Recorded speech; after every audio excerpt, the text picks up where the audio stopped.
Welcome home to USA Global TV and Radio, a place where dreams take flight, with authentic storytelling, diverse perspectives and meaningful conversations, where global stories unite and bridges are built beyond all borders. Discover world-class education, entertainment, hope and inspiration. Together, we're building bridges worldwide. Subscribe to our channel, USA Global TV. Download our app, USA Global TV. Be our guest or join our team. Visit usaglobaltv.com. Thanks to our founder and executive producer, Dr. Jacalyn Kerbeck. Music score by Yeffy Tang from Cloud Road Music. Voiceover artist Mike Porter. Creative direction by Paul Garcia. USA Global TV and Radio. Your home for global connection. All rights reserved. This video and its contents are the exclusive property of USA Global TV and Radio. Unauthorized use, duplication or redistribution in any form is strictly prohibited. Have you ever thought how fun it was to be a baby boomer? Well, this is our subject today. I, Reverend Lydia Fougères, and my co-host, Dr. Jacalyn Kerbeck, are going to talk about being baby boomers and how fun it was.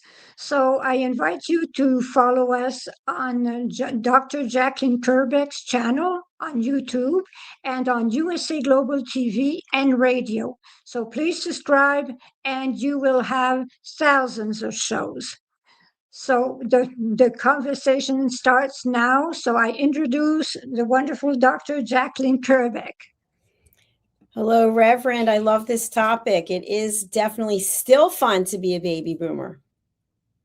It is fun. It is absolutely, I love being a baby boomer. I am very happy with my age. And what do you think about growing up as a baby boomer? I don't know anything otherwise, but I do know that I've had a lot of fun in my life and I still have fun. I think it's a different kind of fun and I wouldn't want to be any other age either. It is kind of shocking one day when you say to yourself, wow, I'm 63, I'm that person. But when I think back to 40, in my 40s or even in my 30s, so many decisions that you have to make and so many mistakes that you make, and you get to be older and you deal with another set of issues. But I think we become very empowered, especially as women, when we are in our 50s and 60s and later, that we know what we want, we know how to get it, and we don't have to be dependent upon someone else. Yes. And I do think that being dependent on someone else is quite strange, because when I was married, in my second marriage, I was dependent on my second husband because I was very ill. But that was what I call dependent on someone else. But the dependence that we had was not on computers, was not on telephones, was not on those things. The only dependence we had was actually on our memory. We had to learn everything by heart. We had to go to the library. We had to look everything.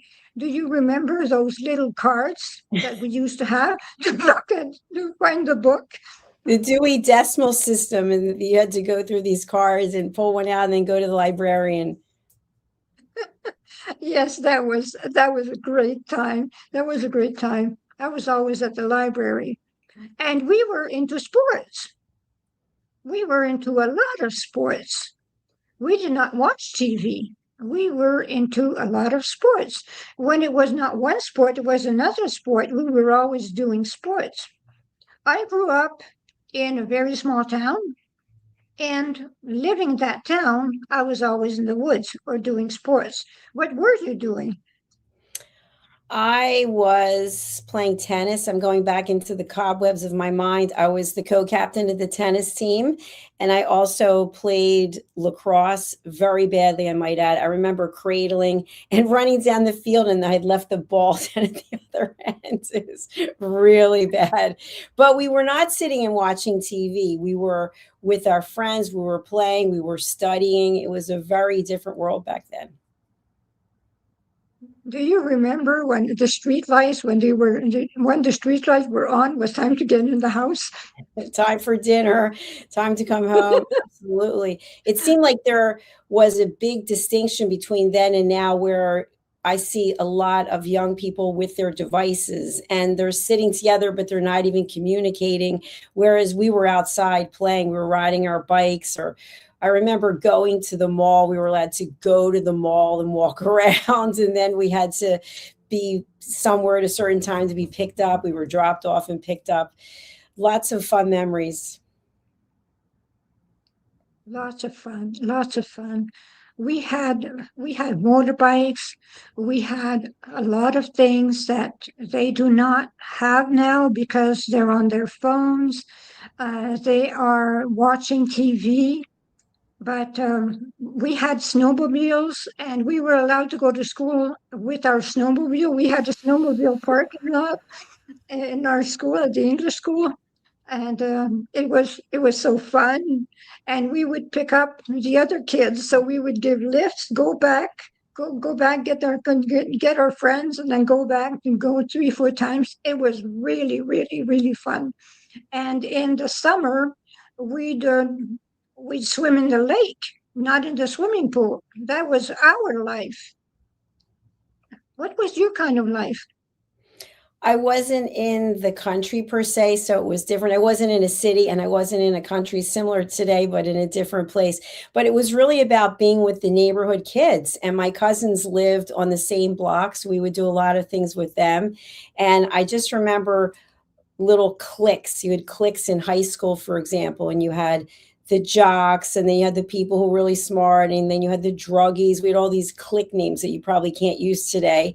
And you just found the group that you fit in with. I remember being in the high school play, lots of singing and dancing and drama.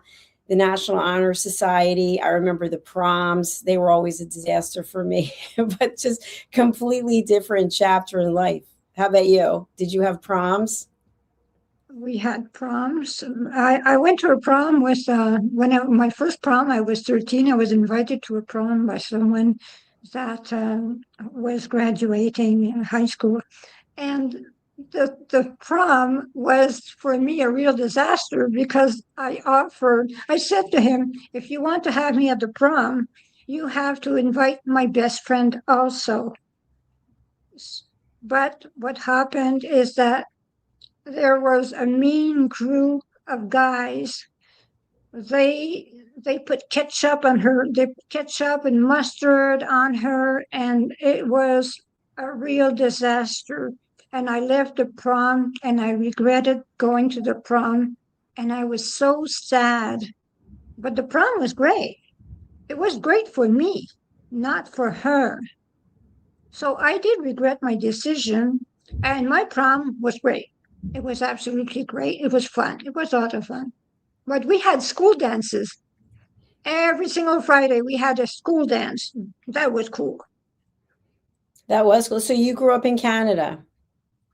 Yes, I grew up in Canada, in northern Canada, and it was really a lot of fun. Northern Canada was different. It was not like Montreal. It was a very remote town, and we had a lot of activities for us to be out of trouble. We had a semi-Olympic swimming pool. We had skating rinks. We had everything that a really large town affords. But it was a mining company that actually was giving us all those commodities. So we had absolutely everything that a large city has, but for 4,000 people. We were very, very lucky.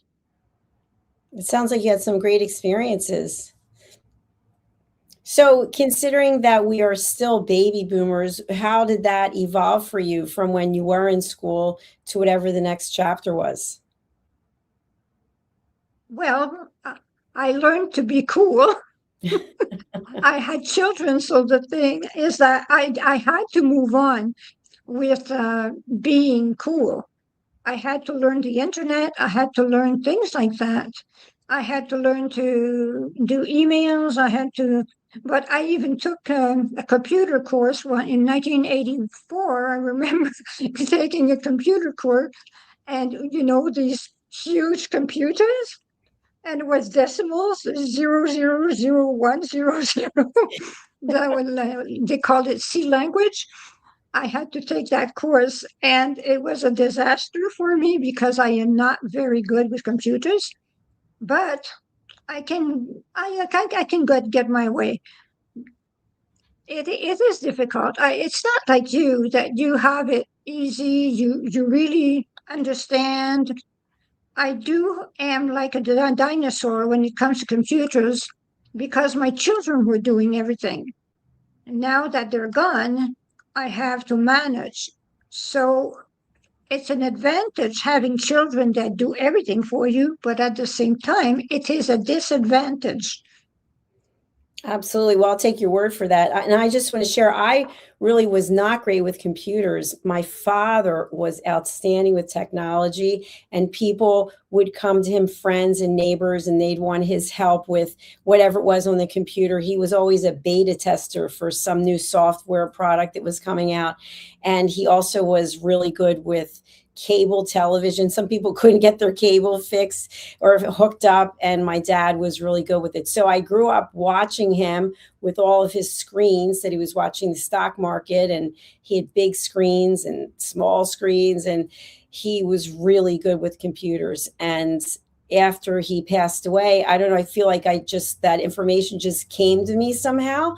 And that's what I needed to know when I started this television network. But I also learned a lot from a person who was at a radio station in New York. His name is Chris, and he taught me a lot about computers and about broadcasting. So I really didn't have any experience.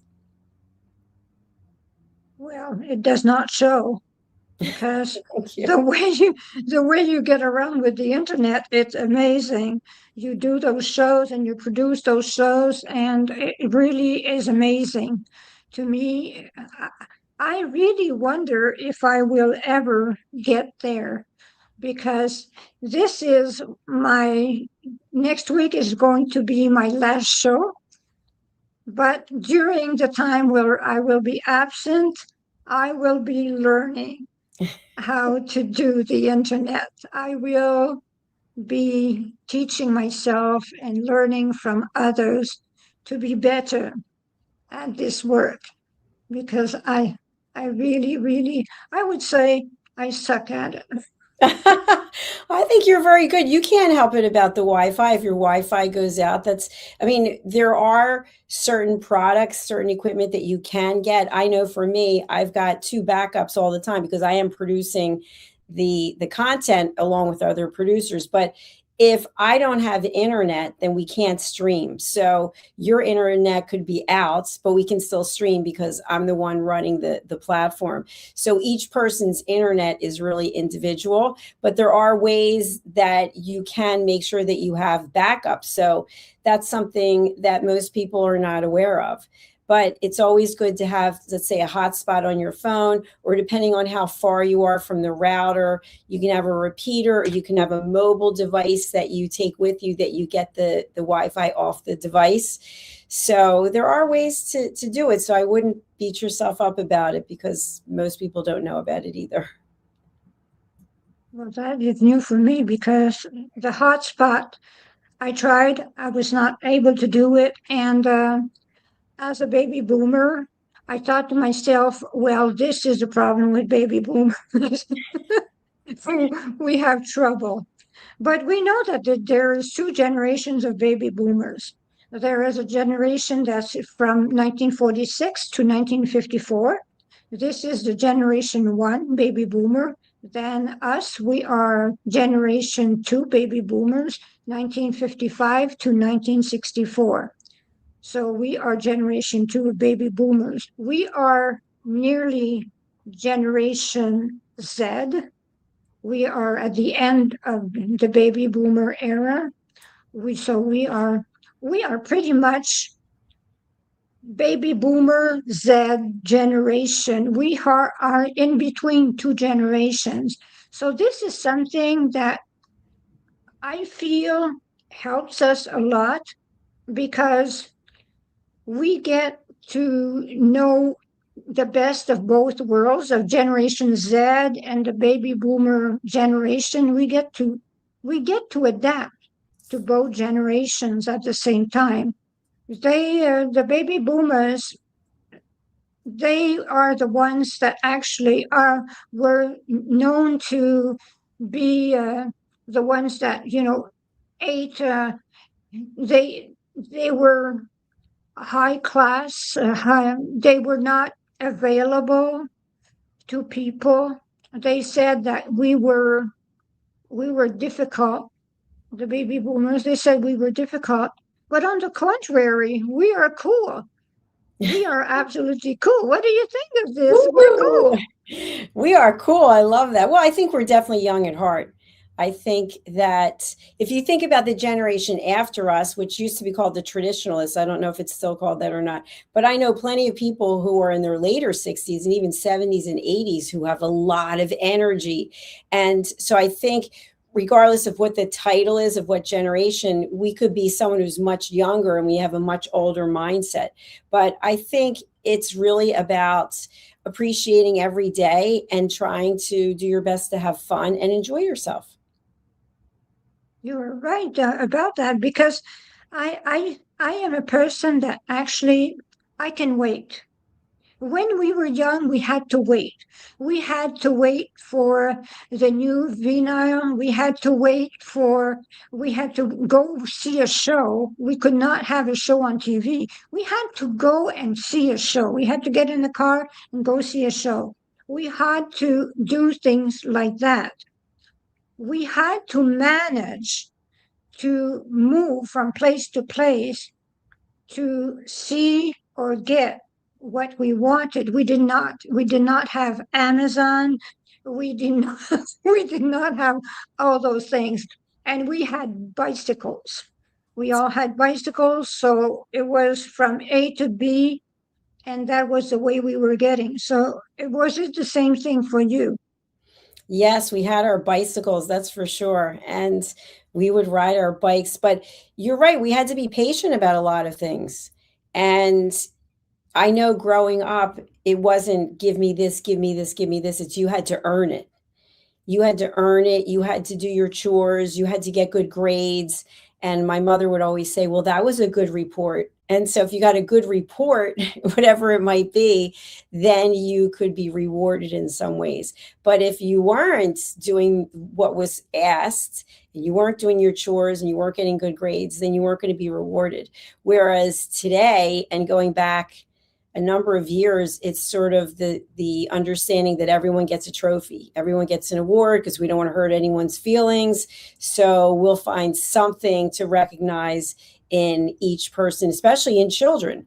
We give them all awards, even if they're not the ones scoring the goals.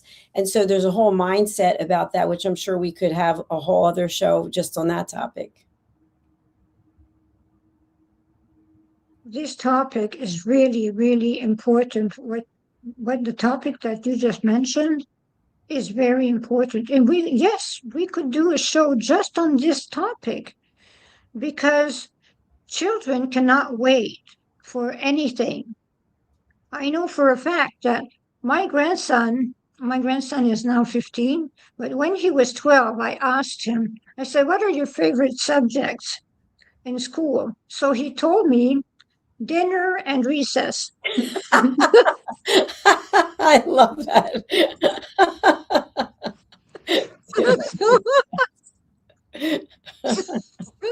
So I said, is there something else that you like? Oh, he said history and science. He says, I hate math. So he's got good grades. But that was funny. When he told me dinner and recess, I laughed so much. It is the way he presented it. But he's in a private school, and that school is so fun. they do many things, and they have summer camps, and it is a wonderful school where he goes. They have gymnastic programs. It is a very wonderful school. So, did you go to public school or private school? I No, I went to went to public public school. school. How about you? Me also. You Oh, too? yes, I went to public school. I was not a privileged kid. Yeah, no, I went to public school. But there's so many memories with just when you're talking, just some of the things that come up. And at the time, whatever it is you're going through, especially with boys, it's like the worst thing in the world. My dad was always great to talk to about boys. My friends and I we literally pull chairs around my dad, and we used to call it Rapping with Jack. And that's how I came up with the TV show named Rapping with Dr. Jacalyn. But we'd be like, oh, I'd say dad, and they'd say, Mr. Kerbeck, he did this and he didn't call, and what should I do? And my dad would always say, don't chase after him, make him come after you, and don't give the milk away because he won't want the cow, and all these things he used to come up with. And we would listen to what he said, and then of course we would go do our own thing anyway. But it just makes me laugh when I think back to it. Such good memories. That is very good memories. I know for a fact my brother did not want me to date.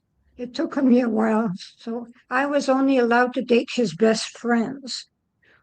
So if ever I wanted to date someone, I found that out. I was 42 years old. A guy told me, when we wanted to date you, your brother used to beat us up. Oh my gosh. So I said, that was the problem. I thought the problem was with me. No, they said, no, everyone was scared of your brother. See, I love that you brought that up, because many times we think there's something wrong with us and it has nothing to do with us. But especially, I don't know when it actually stops, because I'm sure it's the same thing for young men. But as young women, looking for that external validation. And I know when I was growing up, there was a lot of focus about what you look like and what size you were and how attractive you were. And I think that does a lot of damage. It really does to your self-esteem and your personality. And I'm sure that young men go through something similar. And then you go through your life and you still feel that I wasn't good enough. I wasn't good enough. At least that's how I felt for a long time. And I'm just glad to be this age and say, you know what, I like who I am, and I'm glad that I'm still here, and I'm not going to spend my time thinking about what I could be or what I should be. I'm just going to accept what I am because I worked hard to get here. How about you? I was convinced that I was the ugly duck. And my aunt told me about the story, the duck that became a swan. And because I was super convinced, my brother used to tell me, no, you're ugly. You're really ugly. But the thing is, he did not want me to date anyone. So he told me I was ugly. I wanted to work for an airplane company, for Air Canada. So he told me, they'll never hire you anyway, so you're too ugly. So I went to see my aunt, and she told me about the story about the ugly duck that became a swan. And she said, he loves you. That's the only, he says all those things because he loves you. But the fact is that it was true.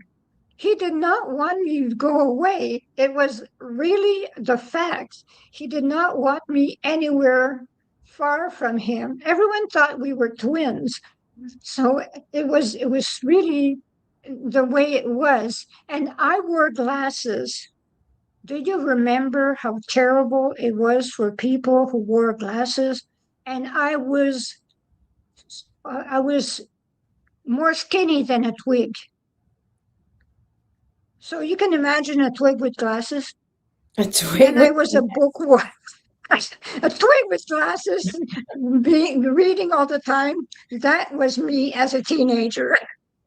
Oh, yeah. I know it's tough when women, young girls were wearing glasses. People would make fun of them, which, there were names that people would call. So I'm sorry that you had to go through that. It's, if you think back, and I'm sure it still goes on today, but maybe is more closely monitored, all of the negative things that people say to one another, and you go through your life and you still hear those voices inside. You're not good enough, or you're too heavy, or you're too this, or you're wearing glasses.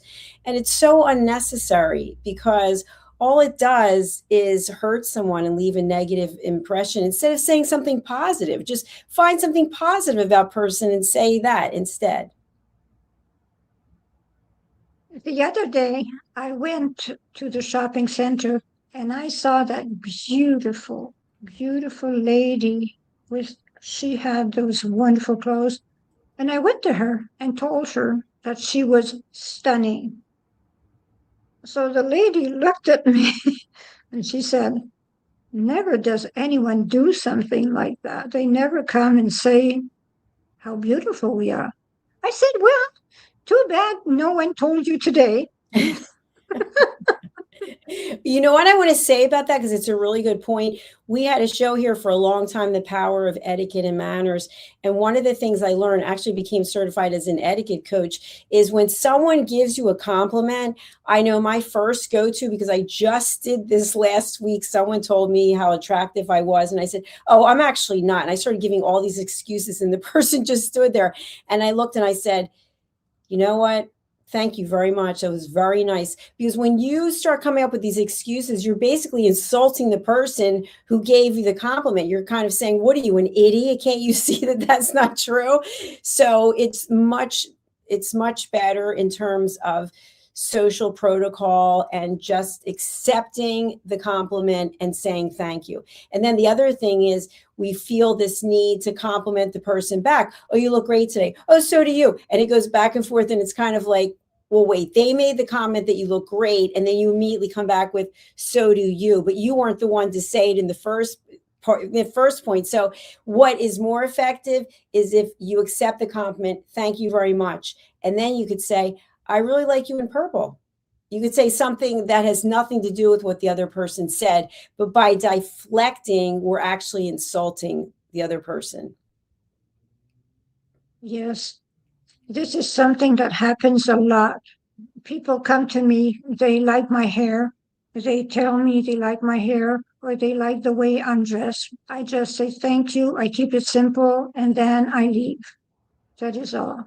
That's great. That is the way. Yes, that is the way it is, because I won't stay there 5 minutes back and forth. I will not do the dance back and forth, because I will spend the entire day with that.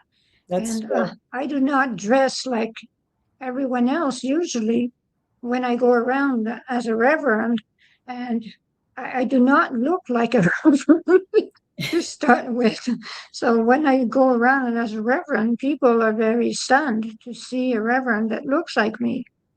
So they come to me, and I am used to it. But at first, it was something that was, I was shy at first. I was very shy at first. But this thing about back and forth, it is true that people have a tendency to do it. And saying thank you is the thing, is really the thing.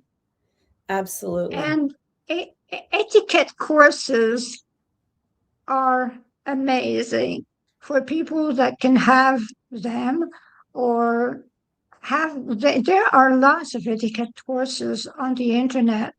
There are lots. My teachers were all from England, so you can imagine etiquette, how important etiquette was. We were always about etiquette. But being baby boomers also, we had to have etiquette. We always had to have etiquette. It was something like that. And French people, I can tell you, this is something that has to be done. You always have to do things in a certain manner, a certain way. This is something that is asked of us very much. But you open a door for etiquette. And if I am not wrong, isn't there a show on USA Global TV and radio about etiquette? We've had two shows, The Power of Etiquette and Manners, and also Elegance, Posh Demeanor, and Polished Living. So we've had those two shows. We have a brand new one that's coming out about etiquette. For people who don't know, we have over 60 different shows. And to this Petunia Whale 42, this is not a Christian channel. So I don't know why you think it is. We have the good Reverend here. This is not a Christian channel. So we are all about world-class education and inspiration. So we have many different topics. But etiquette is so important. I think it's one of what was referred to as soft skills. And it's much more than some of just the habits that we might think about: opening the door, the chair, standing up when someone walks into the room. It's also having emotional intelligence. And that's what I think is so interesting, like that comment that the person made. People don't actually think about what they're stating or what they're putting out there. They just look at everything from their own perspective. And when you look at the bigger picture, it's what I always say is, before you speak, there are 3 questions to ask yourself. And before you post, before you type: is it kind? Is it necessary? And is it true? So if it's not those 3 things, and the third one being true, meaning if there's a third person, a third neutral party that could validate that it's true, not your version of the truth. But many times people just say things because they feel uncomfortable, or they want to get a rise out of someone. So I think etiquette is more important than ever. And we're very excited to have Amanda Holstrom, who's coming on with The Social Edge, which is our new etiquette show. Well, I really look forward to watch it, because this is a subject that really always interested me. And I look forward, I will be watching the show very, very closely. And I'm very grateful that she is doing this show. I'm very grateful. This is something that I look forward to.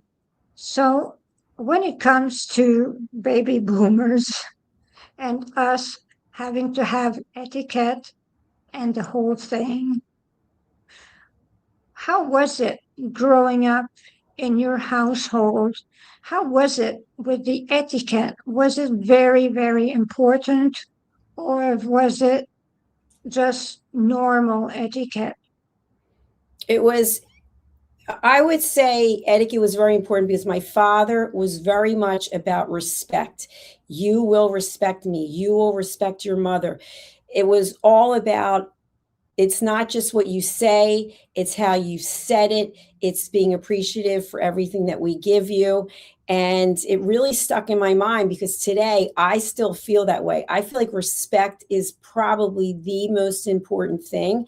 And that's why I feel like I've gone on this path to provide education and awareness, and also teaching the courses that I teach, because listening is at the center of all of it. And I think that we do so much talking, and obviously we're on a TV show. So if there was no talking, we would just be in silence, and people would be like, is my volume working? But typically it's more about listening to the other person without judging, without problem solving. So, I'm all about elevated listening. So to answer your question, I think etiquette was at the priority top of the list in the way that I grew up, about respect. It was the same thing in our household. Etiquette, things as important to my mother as when you go out and you dress, you have to dress in colors that matched and everything. My mother would not let us go out without matching colors, matching shoes, matching purse. Everything had to be perfect. And sometimes it was heavy. It was difficult. Sometimes when you grew up in a family that asks so much, it is difficult sometimes, because your friends, they do not have all those restrictions, and you are restricted by so many rules. You have so many rules to follow, and your friends do not have those rules to follow. And sometimes it is difficult.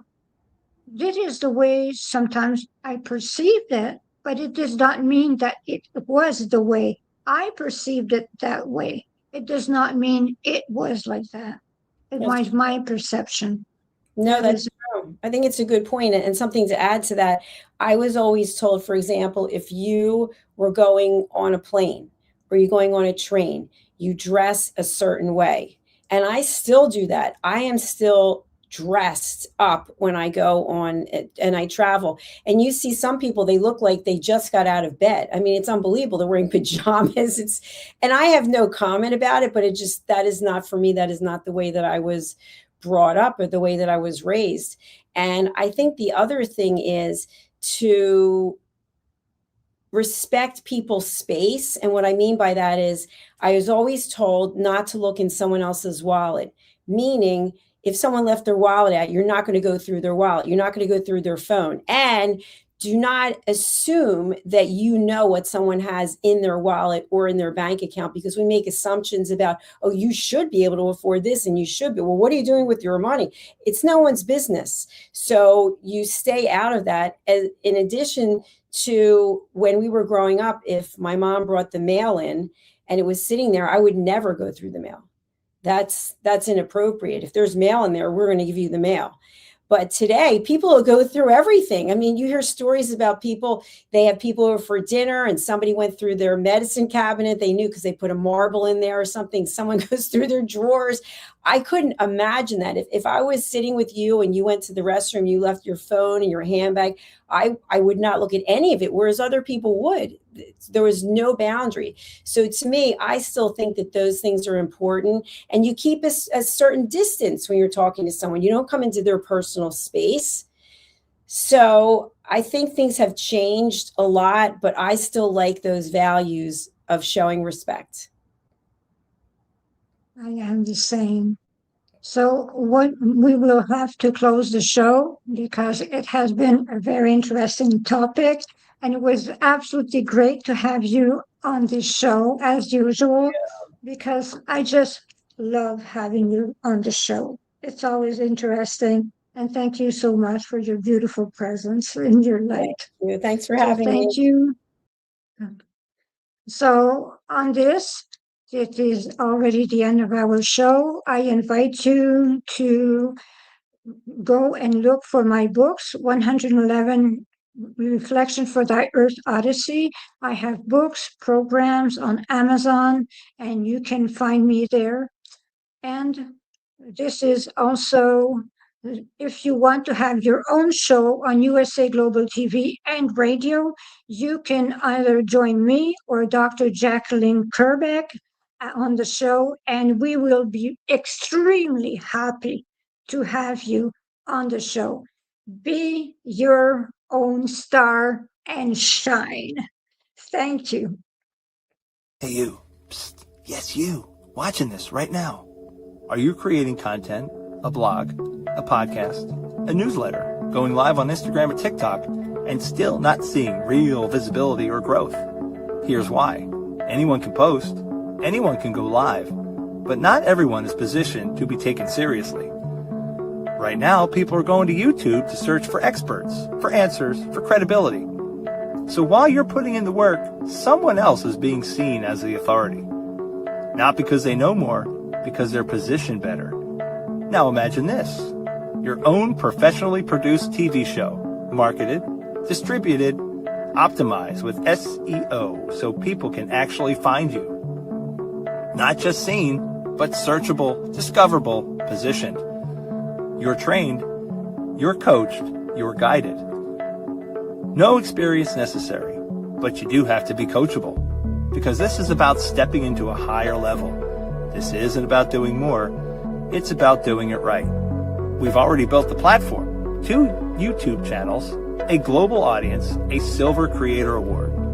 So the question is, how much longer are you going to rely on temporary visibility when you could be building real authority?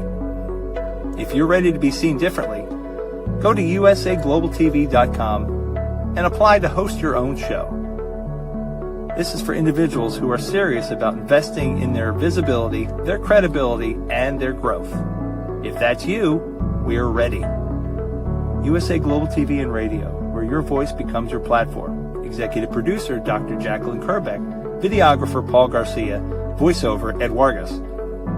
All rights reserved. This production is the exclusive property of the USA Global TV and Radio and may not be reproduced, distributed, or used without written permission. USA Global TV and Radio proudly presents Tracy Cram Perkins, a dementia caregiving survivor teaching how to balance care with peace of mind. #1 resource for dementia caregivers. It's the book Dementia Home Care: How to Prepare Before, During, and After. Over 17,000 copies sold of this must-have guide. And now a testimonial from Tracy Smith. If I was to describe this book to someone who is going through a similar situation, I would underscore how important it is to have some sort of a tool or a guidebook to help you through certain stages. And there's so many, it's such an unknown topic to the average person. And to have this as a reference is essential. It's going to help you get through it personally, as well as help your loved one manage. To learn more, go to tracycramperkins.com. Tracy Cram Perkins is an award-winning author. She's also the host of Dementia Home Care television show. Watch it here on USA Global TV and Radio. What if many of the problems we associate with aging are not random?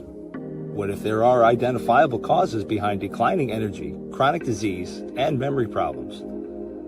We have been told that aging is simply something we must accept, that slowing down is normal, that growing older means growing weaker. But what if that's only part of the story? Why do some people remain active and engaged well into their later years? Why do others struggle with disease, fatigue, and declining health? What is happening beneath the surface? What processes drive aging? In Aging Sucks, researcher, educator, and author Red O'Loughlin explores what researchers have discovered about why we grow older. No medical degree required, no confusing jargon, just clear explanations of what researchers have discovered about the processes that influence aging. You cannot stop aging, but understanding its causes may help you make better decisions about your health, your future, and your quality of life. Because understanding comes before action. Action creates hope. Aging sucks. End the guesswork. There is hope. My Tummy Hurts by Dr. Jacalyn Kerbeck. Meet Jackie. She loves recess, running with friends, and laughing on the playground. At school, Jackie tries to play like she always does, but suddenly the pain comes back. Lately, something feels different and her tummy hurts, sometimes a little and sometimes a lot. With the help of a caring teacher, a nurse, her mom, and a kind doctor, Jackie begins to understand what her body is trying to tell her. Sometimes tummy pain is more than a simple bellyache. Some children live with conditions like ulcerative colitis or Crohn's disease. Jackie listens to her body. She asks for help. She knows she's not alone. And Jackie finds her way back to running, laughing, and being herself. My Tummy Hurts, a kid's guide to bellyaches and bathroom troubles by Dr. Jacalyn Kerbeck, available on Amazon and in fine bookstores around the world. Thank you, viewers and listeners of USA Global TV and Radio, for joining us today. We're honoured to have your time and attention as part of our global community. At USA Global TV and Radio, we believe in the power of authentic conversations, meaningful connections, and creating a world of possibilities together. Want to be part of something bigger? Join our team of elevated listeners at usaglobaltv.com, a space where your voice matters and your ability to listen transforms relationships. Stay connected with us across all our platforms for thought-provoking discussions, expert insights, and empowering stories. Subscribe to our channels at youtube.com/c/USA Global TV. Follow us on social media and explore the endless opportunities we're creating for growth, learning, and inspiration. Together, we're not just broadcasting, we're building bridges and changing lives one conversation at a time. For inquiries, contact us at info@usaglobaltv.com. Produced by Executive Producer and Director Dr. Jacalyn Kerbeck. Voiceover by Mike Porter. Creative Direction by Paul Garcia. All rights reserved. Visit usaglobaltv.com to view our full terms and conditions.